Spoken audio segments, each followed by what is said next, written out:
Hey everyone, and welcome back to the Firefighters Podcast, where we seek to develop, inspire, and motivate the world of the emergency services operator through a series of wide-ranging conversations. Now, before we go any further, just hit that rate, follow, or subscribe button on whatever platform you're listening to. It's a key performance indicator for us and helps us reach even more people. Now, here's what we've got for you today. Hello, how are you doing? I'm awesome, my friend. How are you? I'm not too bad. Just realised there's a suitcase in the background. Apologies. We don't use the visual. Sound. How you feeling, brother? Oh, not too bad. Not too bad. Hey, you're drinking Huel. I drink Huel. Huel rocks. Oh yeah, I've only just started actually. Have you? It's good. Yeah. It's not expensive, but by comparison, it's cheap. But we're so used to paying fuck all for supplements that we think like Huel's expensive, and it feels like it is. Made a massive. The biggest thing I've found is my energy, because like all the other stuff is in it. Because that's where I was sort of lacking. I'm not, I eat all right, but it's the vitamins and minerals and supplements that I don't take much of. But because it's got all the nice healthy shit in it as well. Yeah, perfect. At some point in time, I'm hoping to get like Athletic Greens on as a partner of the podcast. I want to get Huel on. I've approached them twice. They gave me some discount, but egotistically, I always think like, with the emergency services. Yeah, no. Come on, guys. This is your opportunity to maybe we're a bit shit, okay? But we're trying to get better. We're at 100 and, or 200 and something thousand, downloads. So we're not perfect. We're not trying to become inauthentic. But like, obviously we're going to get better. And what people don't realize, which I'm like, in all the businesses I've ran now, the big overwhelming, I mean, if you're shit, you're shit. You can't fake being shit. But consistency. Keep turning up. Yeah. Even if you do a podcast or even if you run a fitness class, or even if we've had pizza companies in the past and accommodation companies, just turn up. You know what I mean? If we do a podcast and it flops and everyone goes, oh, you got that wrong, you're all a bunch of wankers, you don't know what you're doing, are you even a firefighter? And you go, oh, that's fine. Then we'll learn and we'll just do it again and just keep doing it again. Often the people that say they hate you, they're not going to listen anyway. Yeah, exactly. You know what I mean? And in the very beginning, I had some shitty comments from people in my service, but that's expected because they're like, who the fuck are you? Yeah. You know what I mean? I'm like, dude, I'm nobody.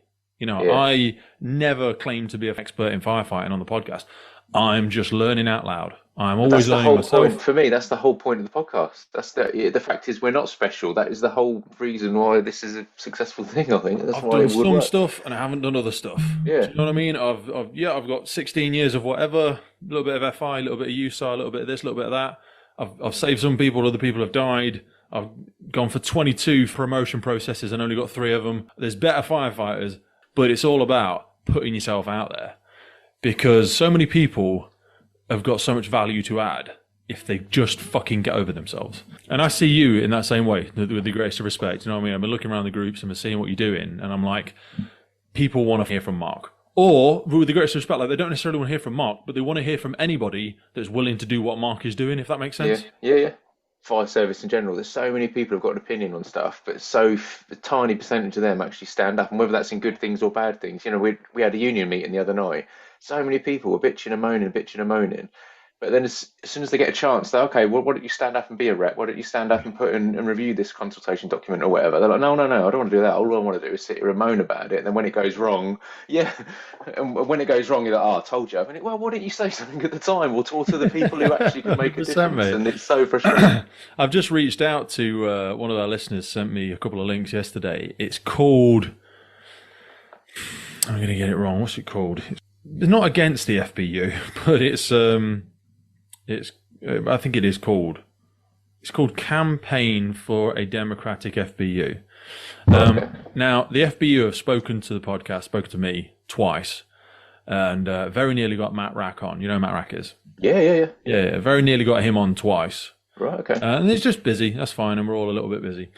But like, with everything that's going on at the minute, and with so many places, my service included, we want 24-hour shifts, and we want this better work-life balance, and a lot of people want stuff that doesn't feel like it's making its way up the ladder in conversations. So there's this thing that I never even heard about it, but it got pointed out to me yesterday, saying about it's a big fucking Twitter group, or whatever, it's got 5-something thousand people commenting on it and following it, saying, the FBU doesn't look after us, they don't say what it's all about, their personal expenses are through the roof and all this sort of shit. And it's the first really controversial thing that we've entertained getting involved in. And I'm going to have them on. Well, I'm going to reach out to them. Well, I say I'm going to. I did it yesterday. I reached out to them and I'm like, look, if you want to come on, and I'm not going to facilitate a conversation between the FBU and another person because that would just end up in a bitch. No, that'd be messy. Yeah.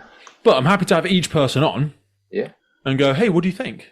And also be that voice of reason and go, well, really, I mean, do you think people are actually stealing from it, or do you think people are really putting that much to their personal expenses? I mean, I don't know, maybe you're right, and I'm sure they'll go, no, we've got the documentation and we've seen this. I've gone, all right, cool. Okay. Now let's hear from the FBU. Now let's hear from CFOA. Now let's hear from... Yeah. Because I think they're important things. And I want to discuss that as well. I think that would be a massive positive for the podcast in general, because it would be easy to turn it into a fluff a platform, wouldn't it? To let's just talk about service, how amazing we are, and talk about So I think want to have Anna Steck. She's another woman who she did the investigations for Grenfell into the carcinogens, and she basically submitted her report, and they said, "Oh, thank you very much for your services. You're no longer required," and they didn't publish it because it basically said loads of people are going to die from this because we've all inhaled a lot of carcinogens, and now we've had all the public health. World Health Organization has declared it a carcinogenic rare path or whatever it is. So yeah, we need to address all of that. Right. Should we smash it? Let's do it. Beautiful. Mark, welcome to the podcast, brother. Thank you. How the hell are you, my friend? I am super. Just mentioning you're smashing the Huel now. You just got on the Huel. What's the crap with that? Smashing, yeah, I've just started. Yeah, it was basically after holiday. I indulged a bit too much on an all-inclusive, so I thought I wanted a nice, easy way to cut down and increase everything. Yeah. So what do you like when you go on the all-inclusive? Do you drink?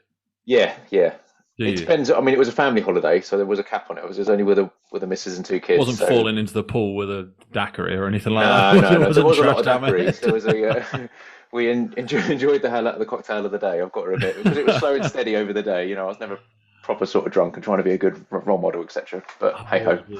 Terrible at taking holidays with the family. I need to get better at that discipline. Look, so we connected because there's been a growing swell of well, I suppose there's two sides to this coin, really. I mean, there's the weird freaks like myself and the BFC lot and the Welsh Firefighter Challenge who are romantic about the whole kind of like, oh, firefighters should be absolute goddamn savages and we should all be able to sprint up 1 million staircases and then pull down 27 babies and get 6 puppies on the 6th floor and then high five everyone with the hose pack when we're coming out the door at the bottom. I think that's a very small amount of us. And actually, for a long career, which is what we're sort of going to be getting on to talking about today, that's not always completely necessary because there is the larger part of the UK Fire and Rescue Service and further afield who are all becoming a little bit more conscious about this whole like staying fit until I'm 60 or at least 55. So we first connected around, Fitness on the Frontline. Just give us a whistle-stop tour of how that kind of got started and how you find yourself bullshitting with me on today. Yeah. Well, to be honest, that's a good little segue. That's basically how it started, because I started off, I've always been into fitness and things, and through the FBU, I managed to do the PT course, so I got the qualification. And initially it was for my own interest, really, and I thought I could improve myself. But then I've found as soon as somebody knows you've got a qualification or an interest in something, you become a magnet for people sort of coming towards you, and they start asking. It starts off with the odd conversation over a brew or whatever, then it turns into. I think it starts with piss take first. Definitely, and then quietly, it's piss take in the mess room, and then when you're in the gym, they're kind of like, "Hey Mark, can you just I've got this thing, right? Can you just I don't really want to share it with the rest of the guys and girls, but like, could you help me with this because I'm thinking about this a little bit more." And that happens all the goddamn time, doesn't it? Yeah, exactly. And that's basically how it started, and it sort of grew and grew into then I designed the odd little, might have been a one-off sort of session, and then somebody came to me and said, I'm doing the World Firefighter Games, so I did like a personalised sort of program, if you like, for that, and it started to build up. So at that point, it was like I feel like I could do this as a career, really. So I learned more, went on more courses, read loads of books, started as a proper PT in various sort of forms of like in big box gyms and little gyms, online coaching and things. And cut a long boring story short, that's where I've always had an interest in, exactly as you were saying, there's a big perception, and it's a good thing and a bad thing that we're hyper fit sort of individuals. You can, as you were saying, sort of take on the world, which is good to have that respect, I suppose. And there is a certain element of truth that it is a requirement of the job. However, the realities of the role and a lot of people in the role, as it scares a lot of people as well, and they feel like if they're not at a certain level, if they're not like the firefighters on the calendars, and they're sometimes not as good as a firefighter, or and you know what, they don't actually make for the best firefighters. I've found when I quote unquote like looked my best or might be able to lift the most in the gym was probably some of the periods where I wasn't the most effective firefighter, because as I've kind of learned as you move through it, and you see this a lot actually when we do all the challenges, and even when you see people coming on entry selection tests, the quote unquote ideal athlete, like you're an amazing CrossFitter or something like that, they just fall to pieces on some of these courses because being expected to operate in effectively Wellingtons in a sleeping bag and then carry a bunch of random shit at the same time really does require a whole different kind of approach to your health and wellness and your fitness. Yeah, and that's what my major focus on. It's not to be the biggest or the strongest or the fastest and run a marathon in 20 minutes. It's not. It's about being fit for the job, and that's where like the link into aging, because there's a massive, like, for me, there's a difference between being fit and being healthy. And being fit is like, it's, in a technical term, is like the ability to do a particular task, and healthy is something that we've got less control of in a physical way. That tends to be like your heart health, and can only be sort of really assessed by sort of things like blood tests and things like that. So being fit for purpose, essentially. So and again, we'll talk about the fitness test a bit later, but some of the fitness tests, they're not the best reflection of the ability to do the job. And as we get older, you may get technically not as fit, but it means you can't, it's not as easy to press your like your body weight above your head. However, that's not a reflection of the job. So being fit for a firefighter is all you need, and that's the part where we need to play around in, and that's the bit we need to focus on. And I think as well, a lot of people gravitate towards aerobic stuff, which is good to an extent, and we're going to get into maybe some of the differentiations. But like you used an analogy there of, can I run 20 miles or can I run a marathon? I think we've got like 3 or 4 people in my service at the minute who are really, really fit. One's an ultra marathon run, one's a triathlete, and the other 2 are just like long distance runners. They're all off of bad backs at the minute because, with the greatest respect, being 10 stone or whatever, piss wet through, and being able to run a marathon doesn't help you when you're trying to drag something off the side of the truck in a full set of kit and then carry it around the side, or you've just got a single hand on a big 13.5 Lacon ladder or something like that. It's difficult to sustain or develop that aspect if you're just focused on long distance stuff. And I see that especially a lot with women sometimes, bless them. I think it can be scarier for females to go into gym environments, or it certainly used to be. I think CrossFit, for all of its craziness sometimes, it has done a lot for encouraging people to, certainly encouraging females to approach weights in a different way. Because again, they just used to have such bad backs and all that sort of stuff because they just used to run and do cardio. They were kind of scared of how to do stuff right. Yeah, exactly. And I think that's something that's changing. It's a society thing, really. And I think it's a combination of being a bit nervous to go in, but also that a lot of the older gyms, especially sort of 10, 20 years ago, were very much, around like the meathead sort of thing. There's a lot of grunting and groaning. Fucking me, mate, taking masses of steroids, deadlifting 350 kilos and throwing chalk at anyone that comes within 10 feet of me. That's not a very nice place to be, is it? Exactly. And it's not good long term for anyone. Exactly. So, you can imagine somebody sort of building up the confidence, right, I'm going to join the gym, and they walk in, and then they see you sort of bench pressing a Mini Cooper. You're like, no, fuck that, I'm not doing that. So,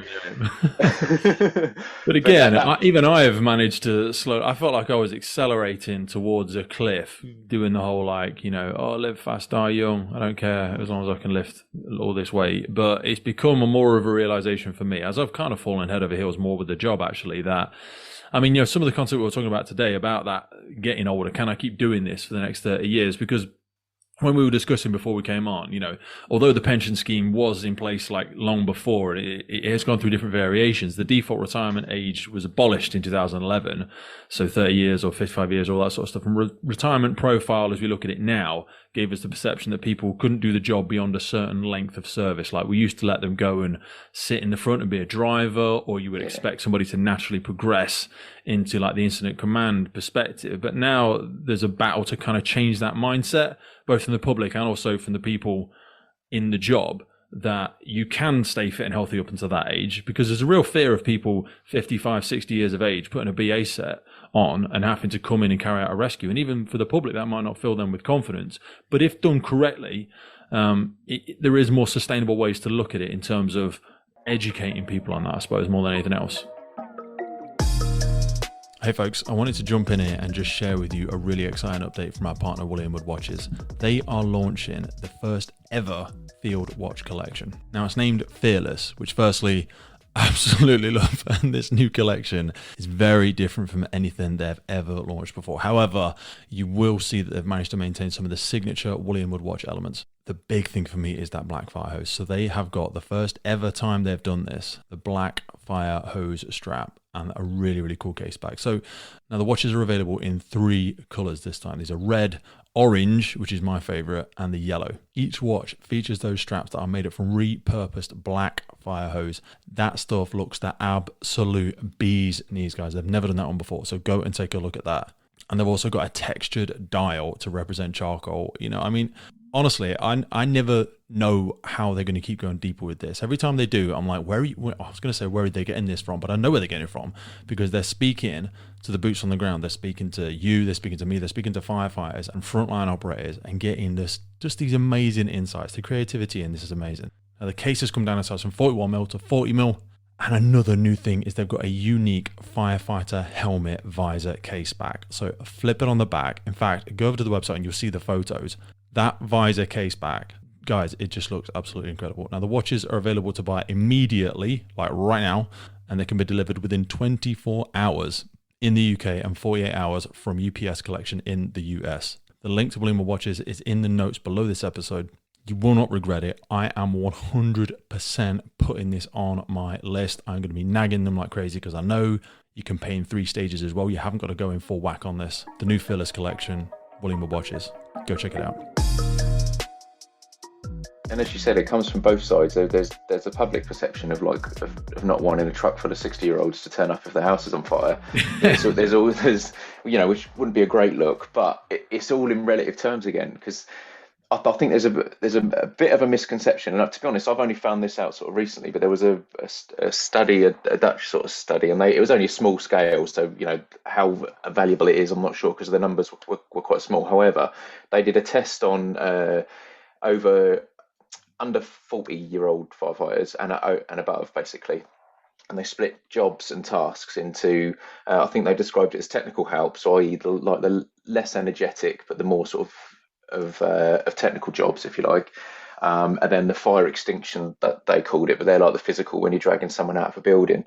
And they didn't see much difference between the older firefighters and the younger firefighters. Really? But the biggest thing that changed was the biggest sort of difference within the age groups was actually in the technical jobs, not the physical jobs. Now, it's a funny way of looking at a test, because there's a couple of reasons. Obviously, they might have been sort of slower on the technical jobs, and it was sort of suggested that it was down to reaction times, things like that. However, there was the opposite argument, is because if you're more experienced, you do sort of take a breath a little bit more and think, right, and you're a bit more sort of logical, and you slow yourself down on purpose. And also there's a big restriction, generally, not always, but in a lot of the most reactive jobs that we go to, you're sort of limited by the amount of air in your BA set, for example. So you can't ever go beyond like 24 minutes or whatever it is, depending on the brigade. There are obviously jobs and RTCs. I mean, the time, a few years ago now, the only time I've nearly passed out on a job was actually an RTC. We were trying to cut a bloke out, but it was quite a messy one, and it was really sort of, it wasn't like you get in the presentations when you just snip here, the roof comes off. It like the car was in a bit of a mess, so it was a snip, nibble type one, and it was roasting hot in the height of summer, and it went on for it felt like 2 hours. It was probably like sort of 4:45 minutes, but it was a long one, and that's the only time I felt like, and as you said before, in all the gear, they're the jobs that get you. But age-wise, there's not as much of a difference. A lot of it is a mental side, and I find that with the fitness test, because I do the fitness testing as well from a brigade in Staffordshire, and a lot of people sort of stress about the fitness tests, and they get to a certain point. So, say for example, for the 12-minute Chester treadmill test, they get to 8-9 minutes, and you can see them physically change. Like, oh, I'm coming towards the end. You know. Yeah. And and this is the bit I always sort of struggle at. They've sort of talked themselves into it, and I'm not saying that there isn't any issues, because there are. Because your body, your body does lose sort of muscle, sort of density as you get older, and you can't stop that. However, you can slow that down, which is coming back full circle to the type of things that I preach a bit on the program that I run at Fitness For the Frontline. It's about sort of slowing it down, and it's about about training and preparing for that. So it's not to say, oh, I'm getting old now, I can't do any sort of strength training. But it's not going the other way, thinking that you're going to be sort of Eddie Hall and doing all the crazy stuff you used to do when you're younger. It's finding that sort of happy medium and thinking, what do I work with every day? Like, I pick up a ladder every day, I pick up an LPP and like the cutting gear and things like that. They're the weights that we should be playing around with, not in terms of the physical equipment. I'm not saying you should sort of start to press an LPP, but I mean, if you get the weight of an LPP or the cutters, they're the weights in the gym that we should be in that area, and that sort of game park. There's no need to bust your gut and do a million burpees and and do all these sort of challenges. Obviously, if you want to, I'm not saying you can't do it, Yeah. but as a rule of thumb for a standard sort of session, just play around with what you've got, and they're the areas that we should be sort of focusing on. And that can slow down, not the aging process. I can't sort of take any things for your face or your hair loss and graying and graying and things like that. But in terms of how your body acts, I think we can be a lot more, what's the word? As we are with sort of CS sort of duties and community safety, we're much on the prevent side and Yeah, stop a 100%. problem before it happens, etc. There's I no always reason say why we stack can't the have that deck in with your fitness. favor. Do you know what I mean? Yeah, Stack the exactly, deck in exactly. your favor. There's loads of ways you can train smarter rather than just training harder, because training harder is not sustainable. You're eventually just going to break your body down.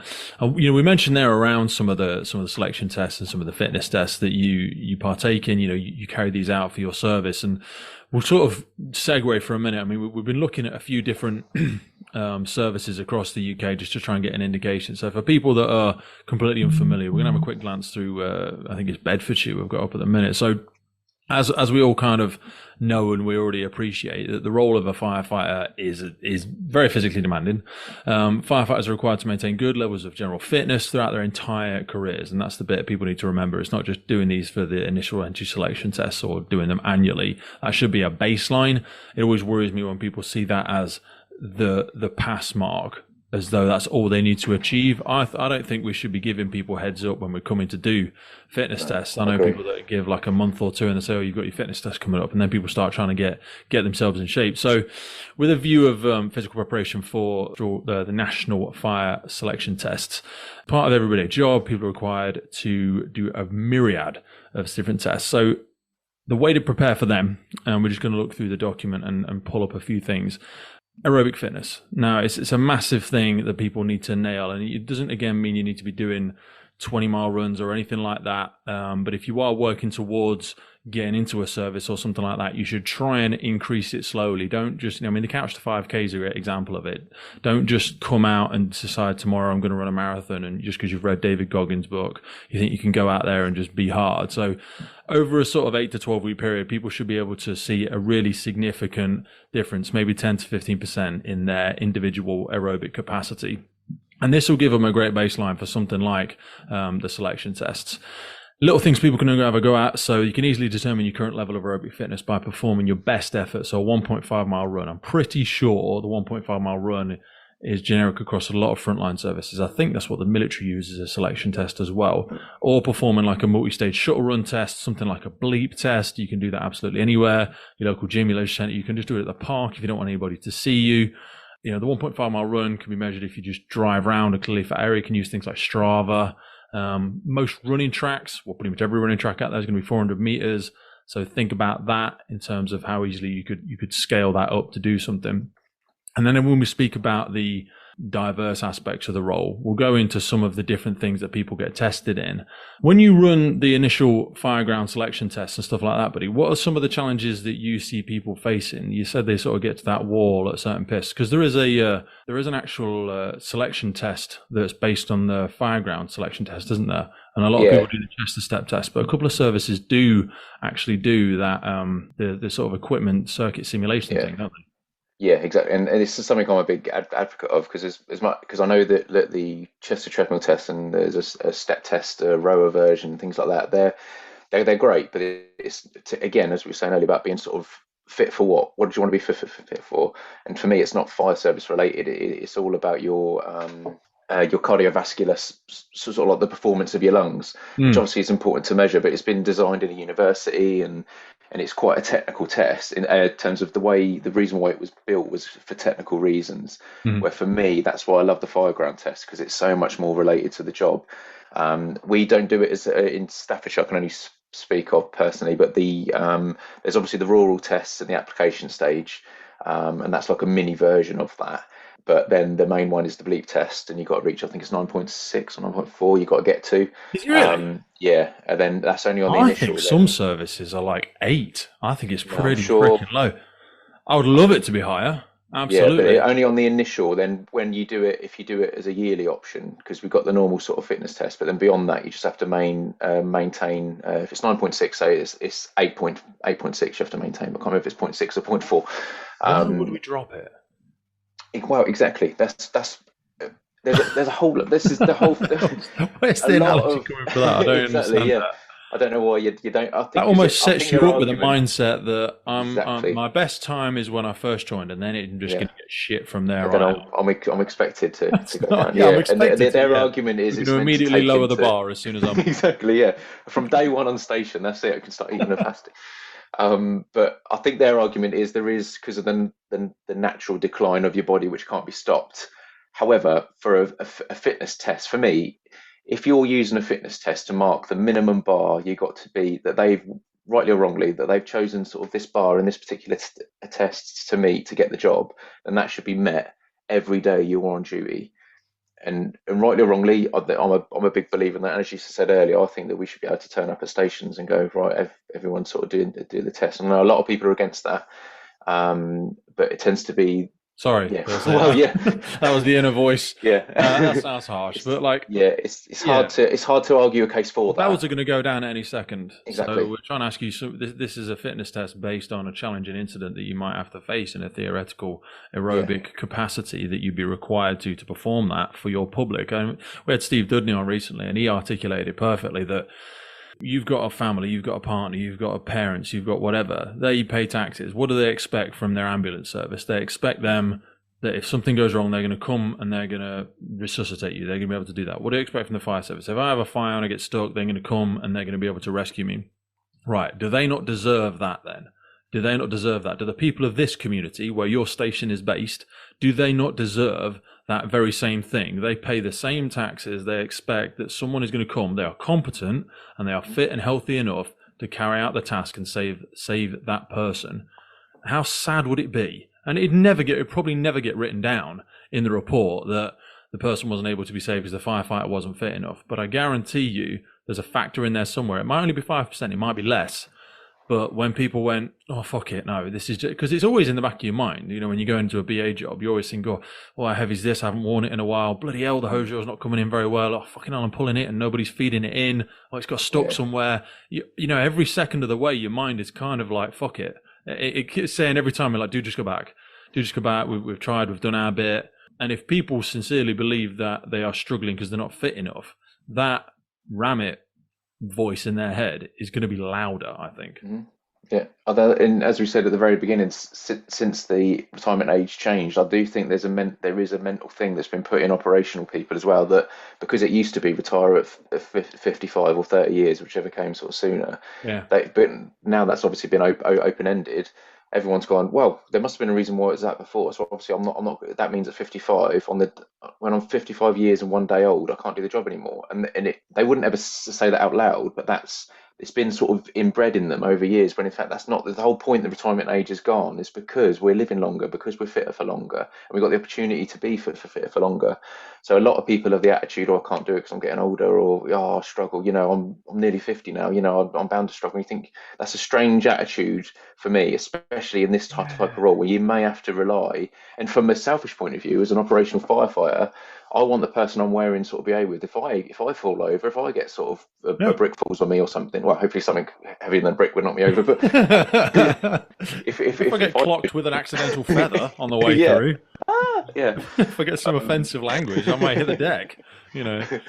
But I Yeah, no, want to you're know absolutely right, mate. I regularly think the that mate can pull me out. You know what when I we mean? test with a 55 kilo dummy, and I'm like, Yes. what is this Yeah. shit? You know, I'm Yeah. like, I've lost like 6 stone. I used to be stupid heavy, but I'm still like 17 and a half Yeah. stone. Do Exactly. you know what I mean? And when we're on stations, and I say to firefighters, men, women, whatever, and I'm like, right, we're going to do some casualty handling today or whatever, and we're just going to use me, and we're going to assess different techniques and stuff like that. And some people, they struggle, and then they go, well, that's not really fair though, is it, Pete? Because how often do we train with a 100-kilo dummy? It's not really a fair test. And I'm like, I'm heavy. I get that, right? But have you fucking seen the general population these days? Yeah. We are not getting smaller. So for me, I'd love just get rid of all 35-kilo dummies, get rid of all 55-kilo dummies, only train with 10 stone and above, 65 kilo and above. Even if you need to do it in a team of two, because you're going to be in a team of two anyway. We've got lots of mechanical advantage. We've got casualty handling strops. We've got all this stuff we can use now. I feel a little bit like I'm getting worried. The balance is going to have to shift at some point. Otherwise, we are going to be setting people up to fail when we go, just go with that 9-stone dummy. How many people at 9 stone are getting stuck in the building? It's not. It's the people who are ill, infirm, obese, immobile. They're not light people. And You know what I'm saying? if you can imagine the mental effect that would have, what's worse, not being able to get to a building or get into somebody, and you haven't got the strength to pull them out, and you have to leave them there and leave. Imagine the mental effect on a firefighter that would be to have to make the choice. Right, I've ran out of air. I'm gonna have to leave you because I ain't got the. You know what I mean? You'll get a It's chief's scary. commendation, and everyone will say well done, and sincerely well done. But when you go to bed at night, you'll be like, you know what, I wasn't good enough. And no one's going to be able to help it. Exactly. We've referenced a few times this chest to treadmill test, dude. So I just wanted to run through it.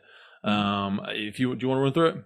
Yeah, sound. Yeah, I mean it's quite simple, but basically the speed stays the same. So you set your treadmill to 6.2, and that stays the same for the whole to test. And you start off every 2 minutes. The incline of the test goes up by 3. So at 2 minutes goes up to 3, at 4 minutes goes up to 6, etc. All the way up to on the 10th minute it goes up to level 15, I think. Percentage incline, and then you do that up until the 12th minute, and then you stop. So obviously Now, there's are a people pass. allowed to do this at a run? Because there's a whole debate around run, jog, or you should never have to run on a fire ground, and it's more like a march. I've seen a couple of services do it. It's an awkward speed. It's an awkward speed because for me, I mean, on average height, I'm only sort of 6 foot, so it's too slow for a walk. It's too slow for a run, but it's too fast for a walk. So you're like in between. Like every speed. third step, you kind of want to skip, don't you? Yeah, exactly. And again, because the tests have stayed the same for years, but they constantly sort of tweak little bits of it. So it used to be from minute 10 you're allowed to run. So for the last 2 minutes you're allowed to run. And I think that's still the same, but for me, it's the bigger picture of it. So if there's obviously a pass and fail of the test, there's sort of stages. If you reach 10 minutes but not the 12, then you're not off the run, but you have to redo. That's when you do the fireground test, which is when you use all the equipment off the truck and things like that. And then so you've got a second chance essentially. If you don't get below 10, if you get below 10, then you've got to redo. You're technically you shouldn't be on the run and things like that. Why do you think we don't use the equipment ground test more? I would love to see that because, again, from my experience, when I always do manuals and stuff like that, we don't do the treadmill test in kit. You can wear a nice t-shirt and shorts and a pair of trainers. So again, I don't feel it's as accurate. Whereas the equipment, the equipment ground, the instant ground equipment test is a much more reflective of the job. Yeah, 100%. Yeah, and it's something I'm a big advocate of. To be honest, I think it's a classic fire service thing of change because things have been how they have been, and somebody spent a lot of money working out that the chest to treadmill test reflects this, reflects that, and in a technical aspect, I think I don't know why it's not been rolled out for us as a brigade. It tends to be if you can't do this, like the chest to treadmill or the bleep test and things like that, then you do it. But for me, 100%, because it also gives you that's a realistic reflection of what you might have to do in a job. And having a time limit also helps because it looks slightly different to the one that you brought up. Ours is a little bit different because it's using equipment off the truck, so you have to sort of run the hose reel out and with the BA set on and run it back. Run us through what you do then, step by step, because we'll try and put a link into this one for people that are unfamiliar, maybe people that are going for selection or they want to set it up at home. But right, okay, so the Fireground Fitness test is basically a lot more relevant to the job role itself, because you're using actual equipment off the truck, and obviously you're in full fire kit as well, which is a massive help. So it starts off, you're carrying, first of all, 2 dumbbells, which obviously we don't carry on the truck, but that's the only bit of the test that I'm trying to get a pair on my truck though. Yeah, just for shits and giggles at a stack fire or something. Because it's nice to get a pump, right? Just every now and again. Yeah. Just trying to decide whether or not we get the 35s or the 25s, but Where's Pete gone? He's over in the corner. So it starts off, you're in full fire kit, and you do 8 lengths, as in 4 25 meters basically. So carrying the dumbbells, you walk 25 meters, come back and do that 4 times. So when you come back to the truck, you'll have a BA set that's waiting for you, and you don the BA set, or you just put it over your shoulders, and then you drag out the hose reel from the truck. Again, it's 25 meters, so it's always a 25 meter distance. So you drag the hose reel out, come back, you drag some more hose off, if that makes sense. So you've pulled the branch on the first section, you've ran back to the truck. Like you're flaking out. Exactly. And then you come back, and still in BA, you drag the casualty up to where the end of the branch is, so 25 meters away. Then you come back with the branch, and that's where you take your BA set off. So you're just in your fire kit again, and then you go on to the hose running. Don't drop it too hard on the floor. Exactly, yeah. or drag the branch. That's all my big thing. I hate it when people sort of are dragging the branch across the floor, across the sort of like the gravel. Who knows? So that's that set section of it. So still with no break, obviously, you move along to the hose, and forget the amount of times, but there's various rolled hose sort of waiting for you. So in a various amount of times, it adds up to about 10-ish times there and back, doing various combinations of picking up the hose, walking 25 meters and back. And then there's a section of picking up both the hose. You've got a hose in each hand. You drop them both, then you roll out one hose, and then you run back, get the other hose, and you roll that out. And it's just various sort of combinations of that. Simulating putting a hydrant in, basically. Yeah, essentially. So then you do that until the rest of the time. The time limit for that is 11 minutes, 11 seconds. Don't ask me where that precise time came from, but that's the pass and fail. So with that, there's no heart rate, there's no blood pressure or anything like that. It's just physically, can you do that task in under 11 minutes, 11 seconds? And it's a lot more hard work, but it's more enjoyable in a way, because it's a mix of things for a start. So you're not just sort of walking on a treadmill for 12 minutes, which can be sort of mind-numbing anyway. Staring at you, looking at yourself in the mirror. Yeah, with a clipboard. How are you feeling from a scale of 1 to 10? I hear myself, because that's exactly what I do. And I bore myself saying, I'm sorry, I'm going to have to ask you again. And the 2 minutes comes around really quick, so you feel like all you're asking. So what are you on a scale of number 10? If it's 0, you sat down, you shut up. But yeah, so there isn't any of that, which is so much better, because in a real life sort of job, your heart rate will go up and down, and it is a reactive sort of a fluid environment, and that's the whole point of this test. There's a bit of walking, a bit of running, a bit of picking up and carrying, sort of like, say, your strength endurance, which should be everyone's focus really, because it's that act of keep going, keep plodding on, whatever you've got in your hands and whatever you're wearing, whatever the temperature, whatever physical the task is, just keep sort of plodding on. And that's what this sort of test reflects, and that's what I think it is so much better than the other ones that we've got. I much prefer it, mate, as a general one. And again, there's a different variation, and we'll probably put it out there on one of the attachments. I think Derbyshire do a version of it that help people for getting into the job, where you can simulate different aspects to it. I wanted to jump for a second back onto the sort of aging side of it, because I was looking before we came on about a piece from the FBU. Some people love or hate the FBU, but obviously they're to some extent the voice of UK Fire and Rescue Service, and disclosure, other unions do exist, of course. But they were saying in one of their circulars, and if you go over to their website, you can have a look, that they've made it absolutely clear that there's so much evidence out there that suggests that the majority of firefighters will not be able to maintain their safe operational fitness until the age of 60s. And they're taking that as a, sort of their official position, and they've stressed the imposition of a normal pension age of 60 in the 2015 scheme, obviously except for Northern Ireland where they do the 55 thing, disproportionately discriminates against women firefighters. I was looking at some studies before we came on around female fitness, and there's sort of an argument, and I don't want to go too much into the chemical side of it because it's difficult for us to look at, but I think there's been more attention given to the sort of decrease in female fitness, because unlike men, when we go through the general deterioration of our like testosterone and stuff, it happens from like age 30 onwards, sometimes a little bit younger for some males, and it happens progressively. Like our testosterone stores start to generally deplete. We just have a little bit less drive. We hold a little bit less muscle mass. We hold more adipose tissue and all that sort of shit. Whereas for women, when they go through menopause, it's almost a really immediate and steep drop of estrogen. And that's why I think it's so upsetting, and so shocking. And they feel like it's a bigger change for them because it's so obvious. You know what I mean? It's not been a progressive, it's not like creeping death.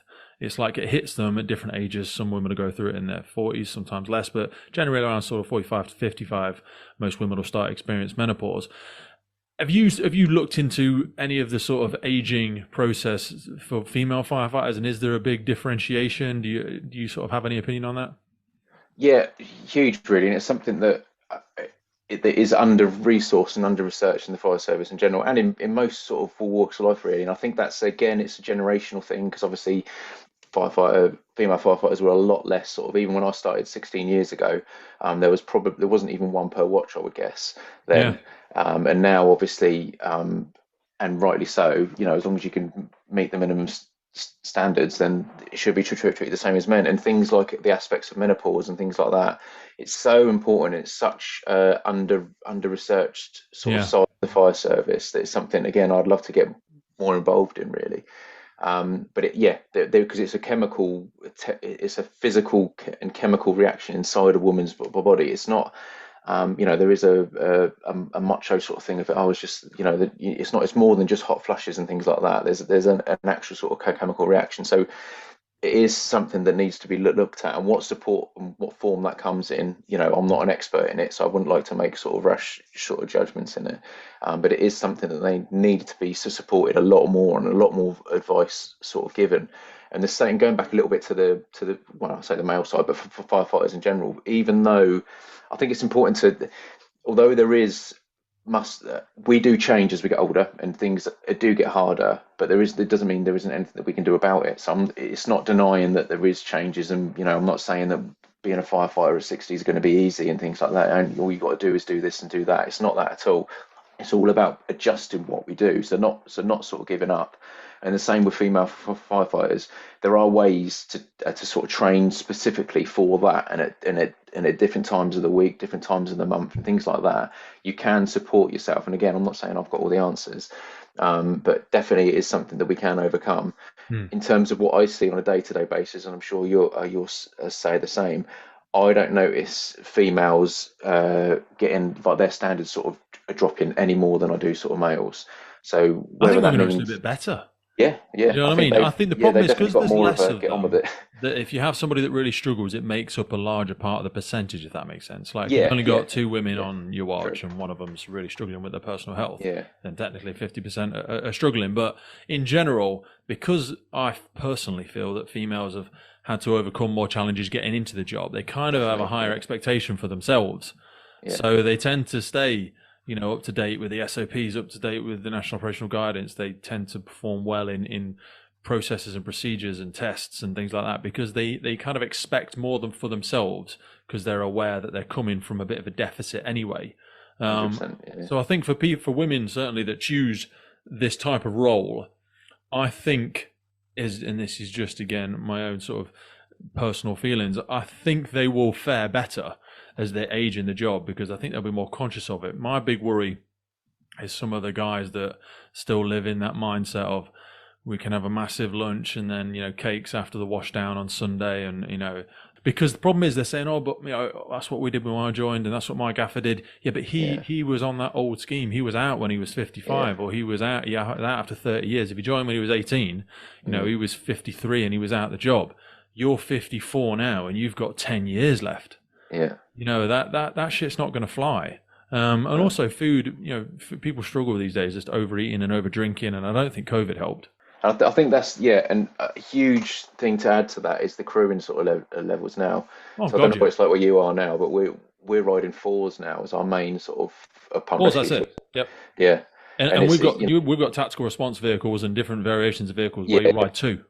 Yeah, yeah. We're where I am specifically because I work at Burton, which is quite a rural town. It's not rural, but it's more rural than a lot of places around us.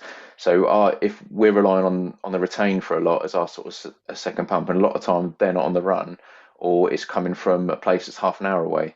So there is been a few sort of scary moments over the last because us riding forwards has only been happening in the last sort of couple of months. Has it? And yeah, Nice. and it's and sometimes we've been to a couple of jobs that are on the we've been lucky at the moment where we've had a couple of jobs on the verge of being a bit hairy and we've had to wait sort of 20 to 25 minutes. Especially for the driver, mate. I mean, well, it's Exactly, hard for everybody, but horrific, it's if it's a horrific. going job, let's use, Yeah, a standard residential or something like that. You're yeah, obviously your 2BA are going in, so they're mm, going balls to the wall or, whatever to the wall, going in there, doing their bit. Drivers doing your command sport, they're doing your edge control, they've got to flake out the hydrant, they've got to run out the hose yeah, reel. That is a hard ass job.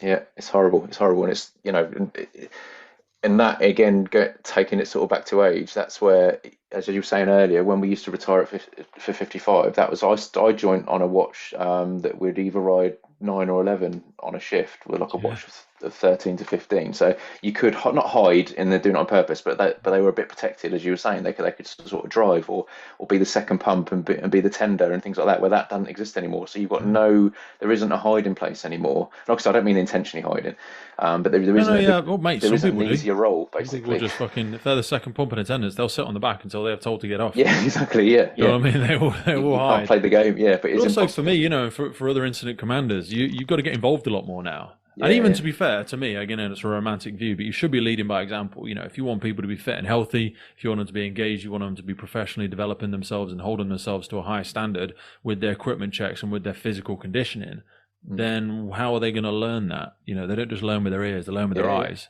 What are you yeah, doing? What example are you saying? Leaders in a lot of organizations, and you're a great example. I mean, your chief's a bloody beast. I don't know what the rest of yeah, the yeah. senior leadership team are like. Maybe some of them let themselves go, but I do meet a lot of senior leaders.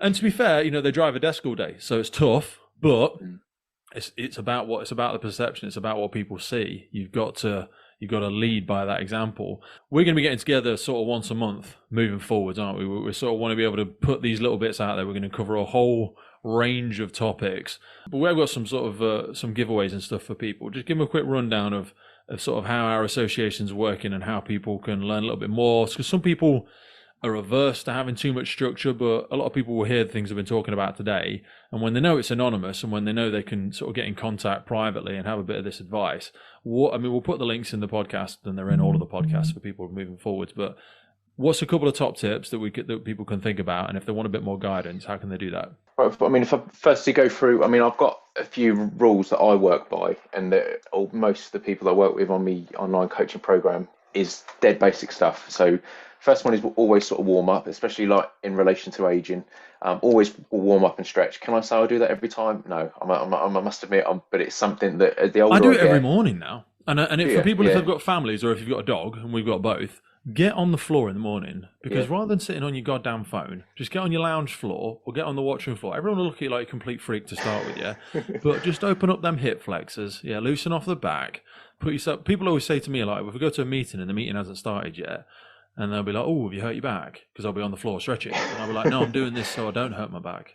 And yeah, they look at yeah. you like you're a freak, and you haven't got to be a freak like me necessarily, but 100% get into that stretching. Yeah, 100%. Like you say, it doesn't always have to be in a physical sort of doing a yoga and bending over doing a downward dog. It's just sort of messing about and playing and rolling about and like imaginary sort of wrestling, if you like. So especially if you've got sort of young kids, just doing that and picking them up and rolling around on the floor.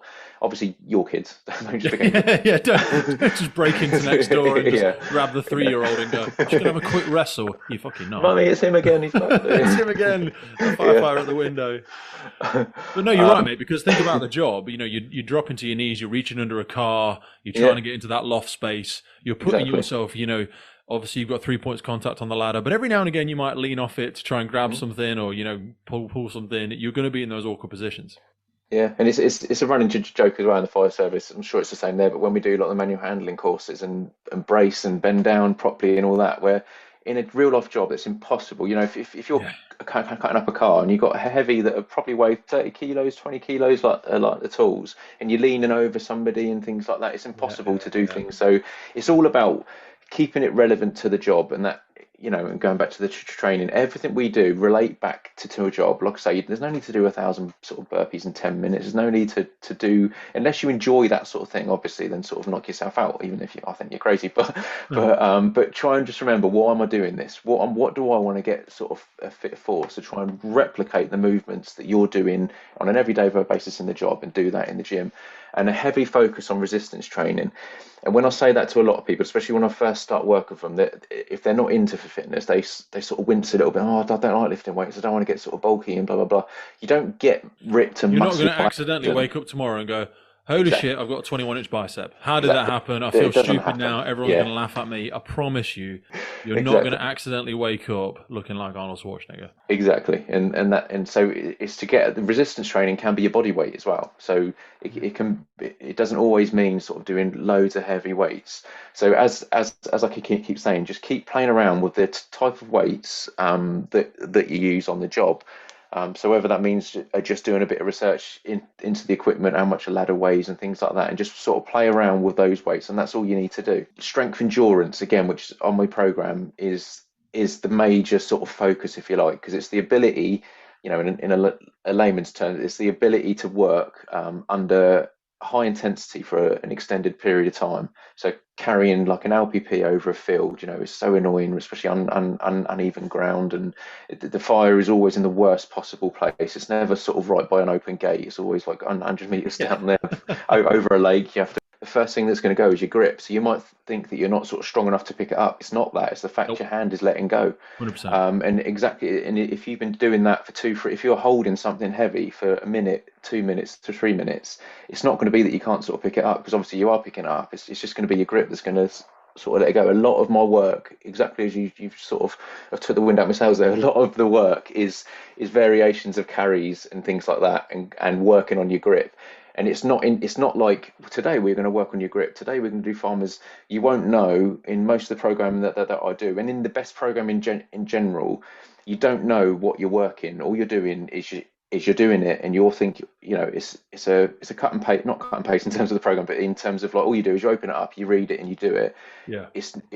I tend to avoid all the fluff and the explanation. You don't have to think about it. You're not going to get baffled with a load of Exactly. bullshit around this. Oh, we're going to build this and the external rotation and because nobody cares. Nobody cares, and half the time it's just people trying to inflate their own ego to go, look, I'm really intelligent. Look how intelligent I am. I'm going to teach you because I'm extremely intelligent. Now come bow before me as I am the god of fitness. And you're like, who the fuck is this guy? Have you been reading my posters? Yeah, that was a direct one. Yeah, but yeah, there's lots of great people out there that really do that, because a lot of the time the simple stuff, keep it simple, stupid. Fitness hasn't really changed over the last. Our understanding of the body has changed over the last 30, 40 years. But some of these crazy, stupid machines that we've come up with these days, I often think just create hollow spots in our general strength and all-round long-term fitness, because it doesn't train you in every single plane, whereas in firefighting it's lifting and moving in a variation of different angles, different planes, different utilization of different systems of strength effectively.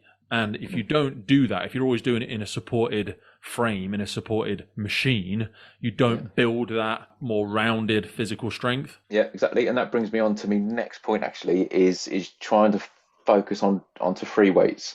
And again, it doesn't have to be stupidly heavy weights, but there's two trails of thought in terms of for free weights or using machines.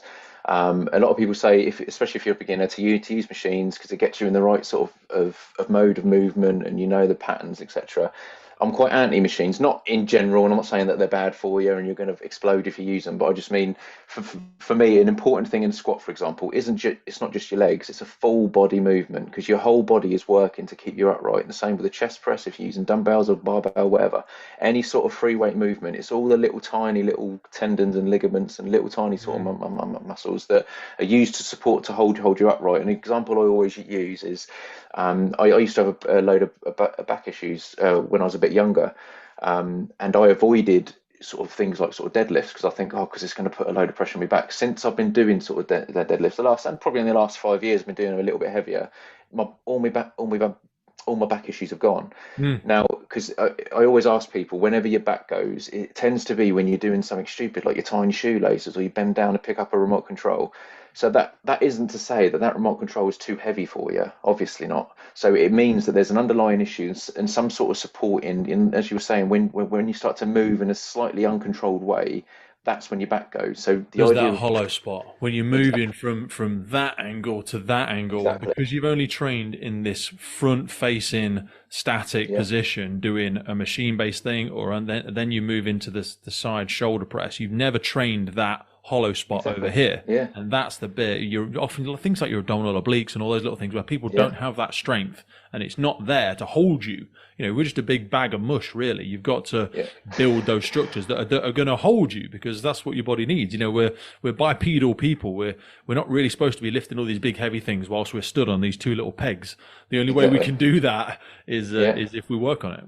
Yeah, I mean, one of the worst times that my back went. Me and my lad's 17 now, but I was changing his nappy. Not at 17. This was obviously when he was He struggles, bless him. about. Yeah, and he was on the bed, so it wasn't even sort of low down. Just bent over. My back completely went, and it was horrific pain. And I was out of action for a day. But that's because I wasn't doing the right type of training to support. And that's all my training is. It's a variety. It's strength endurance. You won't find me a crazy weight, so because I also adjust it for how you're feeling on that day. So I won't ever say lift 80 kilos, lift 100 kilos, lift 20 kilos, whatever. I work on an RPE scale, so the rate of perceived exhaustion, which is easy to say. So it's how you're feeling on that day. And as I'm aiming at firefighters, the reason I did that is if you're coming off a busy sort of night shift and you're knackered, but you still want to do a workout, your max that day might be 20-30 kilos, absolutely fine. But then you come off after your second day, you got sort of nights on the evening, you're thinking, right, I'm feeling buzzed now, I want a good one. You might be able to get up to 60-70 kilos. So it's totally adjustable to what you do, to how you're feeling on that day. And that's another thing that's so important. It's all about consistency. It's not about being perfect every day. I'd rather take someone who does an average sort of workout consistently all year round rather than someone who smashes it for 6 weeks and then just does absolutely sort of nothing. That isn't going to have any sort of long-term impact. So just slow and steady consistency, keep turning up, even if it's just half a workout, you don't do it as well as you can. The fact you've still got your gym clothes on, the fact you've still gone to the gym or you've done it at home or whatever, is so important sort of mentally because you've ticked that box, you've achieved something, no matter what the quality, if that makes sense. So that's what No, I'm you're big absolutely up as right, well. mate. And we use this phrase "tactical athlete." That we need to really expand our understanding of what that means because it sounds like a really cool thing. It makes us think like we're fucking Yeah, military or something like that. But really, when you think about tactics, it means having a variation of options and having that situational awareness of how you're feeling and what life conditions you're within, what rate of perceived exertion you're going to place into that workout. Because I've always had my biggest injuries when I've tried to follow a prescriptive powerlifting program or something like that when I am an operational firefighter, when I haven't slept properly for 3 days, but today yeah, it says I'm going to deadlift 280 kilos for 4 reps. And I go yeah, in there, or I'm going to bench this, or I'm going to squat that, and I hurt myself because my body isn't ready. And you've got to listen to it, and like you say, consistently, just showing up and doing something, not just mm, showing up and fucking about on your phone and walking on the yeah, yeah, yeah. treadmill. There's a spectrum here, folks. Understanding that and sort of losing the battle to win the war. Yeah, exactly. And like I said about the mental sort of side as well, because I think so many people start like a 12-week program or 6-week program, and they get a couple of weeks in, and because I used to work as an online coach for another company, and it used to work on 12-week sort of programs. The amount of people would come in all guns blazing at the beginning, so full of confidence. Yeah, I'm going to smash this. And the first sort of 2-3 weeks, absolutely brilliant. Around the 3-week mark, life would get in the way and stuff would happen. Then they'd start to miss a session or two, and I was saying it's absolutely fine, don't worry, just sort of crack on then like next day. But then their confidence would be hit, and it'd be like a countdown. You think I've only got 4 weeks left, I've only got 3 weeks left, I haven't really done as much as I should have done, and there's like a panic. Where if you Yeah, don't look at fitness as a short-term thing, it should just be. I don't mean a part of your life and you only eat hemp sandwiches yeah. and green smoothies all year. But I mean part of your life, and that you think I will go. If I don't go today, it's absolutely fine. I've got to take my kid to school. Or he's ill off school, sorry, or something like that. Shit happens all the time with people. Mm. It's just a matter of just keep turning up every single day, and there's no end date. It's not a race. We're not here. We're not athletes trying to peak for a competition. It's just about consistency consistency, sort of chipping away, having it in the back of your head. And like I say, not to take over your life, because it doesn't for me. I haven't got sort of six-pack abs now. I can't run a marathon and things like that.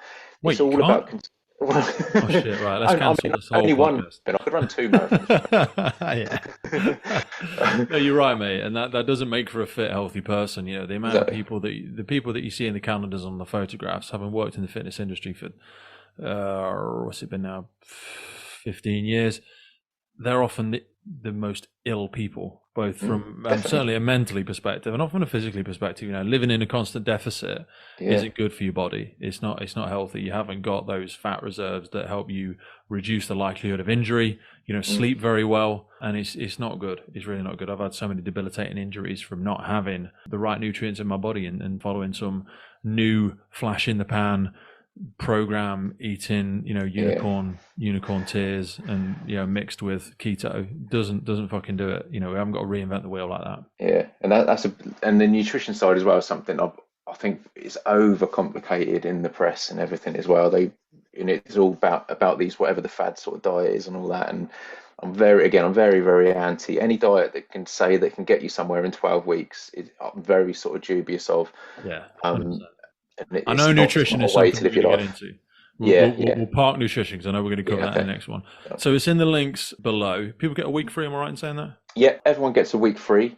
For a special treat for your lovely sort of listeners as well, I've set up a discount code.